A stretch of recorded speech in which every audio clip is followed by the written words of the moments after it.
What is good, guys? It's Rey-Jay back with another video, and in this one I want to break down what's going on with the overall market and talk about some important levels. I'm also going to break down the data that's coming out in just about 10 minutes from now and how it could end up affecting the markets. Let me just mention that I am not a financial planner. Take nothing I say as financial advice. And also, if you guys can, please check out the Webull link, which is down below and in the description. If you sign up for Webull and deposit $500, you're guaranteed 20 free stocks. You deposit $25,000 or more, you're guaranteed 75 of them, and the offer ends very soon in just about a week. Anyways, guys, as a reminder, today is Monday, June 10th, and at 11:30 a.m. Eastern Standard Time, we have the 3-month and 6-month bill auctions coming out. So we'll see what kind of move this causes for the markets. There might be more volatility coming once the data is released. But besides that, everything else for the markets is kind of minor. Starting off with Tesla, we're just range bound. We have this range between 173 and 180. It's just been going back and forth and back and forth. And we're waiting for the big stockholder vote for there to be a much bigger move. So we'll see how this ends up affecting us, at least moving forward. But for now, it looks to me like Tesla is showing a little bit of weakness, could even dip just a bit lower into the 174s all over again. But I think it's just going to continue to consolidate in this range, not really do anything too crazy. For SPY dipped all the way down towards our 20 EMA, but then it got bought back up once we hit this. Now we're trying to push up towards 534, kind of shuffling up here. If we bounce off 534 and we actually hold above it, we could be looking for 535 as our next target. If we end up rejecting off 534, I'll be looking for a test of 533 again, and also 532.5. If we lose 532.5, the low of very close to where the low of the day is, then SPY could dip down to 531.5 and then 529.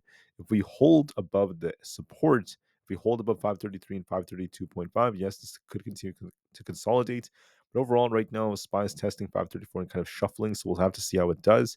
But that's something else that's worth noting. We'll see what the big move causes, at least during the data release. And the market is still holding up well, so there's no sign of a big rejection, by the way. We're not really seeing a crash or a big pullback. We're just holding up well, kind of consolidating within this range.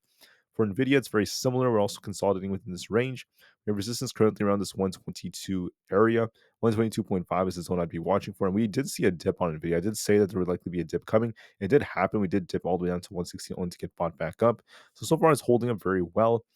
I think it's going to continue to shuffle between 122 and 120. If we end up losing 118, I'll be watching the low of the day. If we lose this, then we could be dipping all the way down to this level right here, this 115 area. So far, we're holding up, and there's a good chance it may try to push a little bit more. So Nvidia could be testing 122.5. It's still holding up, in my opinion, better than before. Looking at Bitcoin, Bitcoin's trying to rebound a bit. We're going to be looking for a test of the 70,000 area. Breaking through that, so I'll be looking at this previous support becoming resistance at 70,500 as our next potential targets. For the QQQ, we're actually trying to hold up well. We did dip a bit on the QQQ thanks to Bitcoin. I'm sorry, not Bitcoin. Nvidia, excuse me, guys. Thanks to Nvidia, we saw a little, a little dip. But now we're trying to rebound a bit. I'll be watching 464 as resistance. Supports all the way down here at 462.5. Overall, it's holding up very, very well. There's potential for it to even try to rebound a bit. Get closer to the 464 area. But if we get a rejection there, I'll be looking for a retest of the area. We have this range right here on the QQQ. We're kind of shuffling in this area. I'll be looking for a backtest of this trend line as well and see if we get a rejection or not. The last time we hit the 465s, we rejected, and we're currently close to 464, so just be careful. And to turn bearish, you want to see it lose 462.5. If we lose that, we could turn back down to 460. Overall, we're holding up well, so we'll just have to give it some time. We have a very, very important conference, at least for Apple today. We're still holding our 20 EMA, so watch support around 195. If we lose this, we'll be looking for a dip all the way down to 193.5. If we hold this, we could rebound a bit. Overall, it's still holding up relatively well, in my personal opinion. For others out there, if you look at Coinbase is actually holding up well. We bounced off our 50 EMA at 238. Watch resistance right here at 250. I think we could be pushing for that. If that breaks, we'll be making our way all the way up towards 252.75 as our next target. So far, it's favoring bulls. Amazon's favoring bulls. We're actually about to test 187. If that breaks, I'll be looking for the test of this 188.25 area all the way up here. So I favor upside a bit more. Meta's looking a bit more, I would say, decent. We're actually shuffling around 500. It's going to be likely trying to get close to 500. If we break this, we could push higher. So far, technicals it is favoring a push a little bit more from here. So I'm going to be looking for that test of 500. Microsoft, it's the same thing. Microsoft is pushing very, very nicely. Watch 428 as resistance. If we break that, this imbalance will get filled at 429.5. We are looking more bullish on that.